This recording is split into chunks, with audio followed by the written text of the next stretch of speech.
তার ব্যাটে কিংবদন্তি সাইদ আনোয়ারের ছায়া খুঁজে পান অনেকে, যে ছায়া দেখা যাচ্ছে বয়সভিত্তিক ক্রিকেট থেকেই। অস্ট্রেলীয় কিংবদন্তি উইকেটকিপার ব্যাটসম্যান অ্যাডাম গিলক্রিস্ট মনে করেন সাইম আইয়ুবই হবেন বিশ্ব ক্রিকেটের ভবিষ্যৎ তারকা। সাবেক ইংলিশ অধিনায়ক মাইকেল ভনও বলেছেন ব্যাটসম্যান হিসেবে বিশ্বের পরবর্তী তারকা হওয়ার সম্ভাবনা আছে তার। ফাইন লেগের উপর দিয়ে তার উড়িয়ে মারা স্কুপ শটের নামই হয়ে গেছে সাইম আইয়ুব শট। আসলে ব্যাটিং অ্যাপ্রোচই তাকে নিয়ে এসেছে আলোচনার কেন্দ্রে। পাকিস্তানের ব্যাটিং লাইন আপের ভবিষ্যৎ সারথি সাইম আইয়ুব চাপের মুহূর্তেও বেছে নেন আক্রমণের পথ। তার দর্শন হলো attack is the best defence.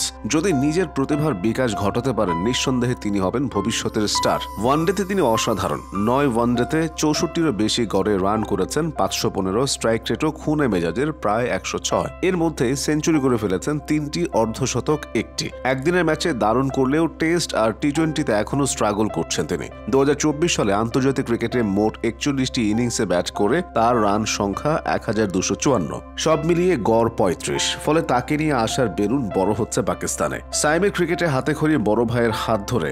বড় ভাইয়ের ইচ্ছা ছিল ক্রিকেটে ক্যারিয়ার গড়বেন, কিন্তু পরিবারের বাধায় তার হয়ে ওঠেনি।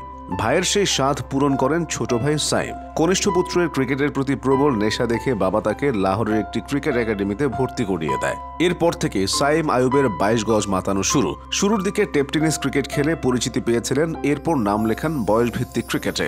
আর সেই স্রোতে পিএসএল এ দল পেয়ে যান বাঁহাতি এ ব্যাটার। পিএসএল এর শুরুর দিকে অতটা সফল ছিলেন না, কিন্তু 2018 সালে অস্ট্রেলিয়ার মাটিতে অনূর্ধ্ব-16 বয়সভিত্তিক সিরিজে ছিলেন সিরিজের সর্বোচ্চ রান সংগ্রাহক। পরে অনূর্ধ্ব-19 বিশ্বকাপেও দলের হয়ে একই সাফল্য দেখান। তার প্রতি আস্থা আনতে বাধ্য করেন টিম ম্যানেজমেন্টকে, আর সেই আস্থারই প্রতিদান দিতে শুরু করেন একসময়। এরপর দ্রুতই ডাক পেয়ে যান জাতীয় দলে। 2023 সালের 24শে মার্চ টি-20 ম্যাচে পাকিস্তানের জার্সিতে প্রথম মাঠে নামা তার। তবে বছরটি ভালো যায়নি। 8 ম্যাচের 7 ইনিংসে 3টি শূন্য সহ করেন কেবল 123, গড় 18 এরও কম। 2024 সালের 19 ম্যাচের 18 ইনিংসে 23.5 গড়ে 375 রানও হয়তো খুব ভালো কিছু না, কিন্তু তার আক্রমণাত্মক ব্যাটিং ঠিকই আলোচনায় তুলে আনে তাকে। বছর শেষে সাউথ আফ্রিকার বিপক্ষে টি-20 সিরিজে হারলেও এক ম্যাচে 31 আর পরের ম্যাচে রান করেন অপরাজিত 98। টেস্টে এখনও সেভাবে ডানা মেলতে পারেননি। 2024 সালের জানুয়ারিতে অস্ট্রেলিয়ার মাটিতে অভিষেকে প্রথম ইনিংসে শূন্যের পর দ্বিতীয় ইনিংসে খেলেন 33 রানের ইনিংস। এরপর রাওয়ালপিন্ডিতে বাংলাদেশের বিপক্ষে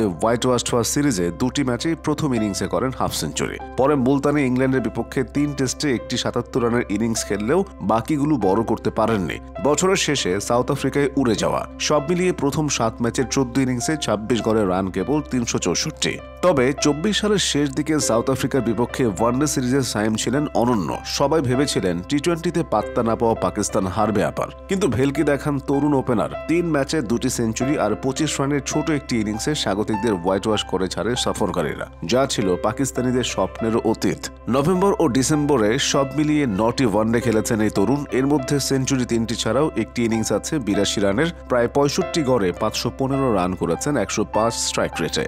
যেভাবে সাইম রান তুলছেন তাতে ভবিষ্যতে আরো অনেক রান নিজের ঝুলিতে ভরবেন তা বোঝাই যাচ্ছে। আইসিসি বর্ষসেরা উদীয়মান ক্রিকেটারের সংক্ষিপ্ত তালিকাতেও এরই মধ্যে উঠে গেছে তার নাম। 22 বছরের সাইমের ক্যারিয়ারের প্রায় পুরো সময়টা পড়ে রয়েছে। যে সম্ভাবনার গল্প তাকে নিয়ে লেখা হচ্ছে, সেই সম্ভাবনাকে নিশ্চয়ই একদিন বাস্তবে প্রমাণ করতে চাইবেন তিনি। তারই উত্থান পাকিস্তান ক্রিকেটের জন্য সুখবরও বটে।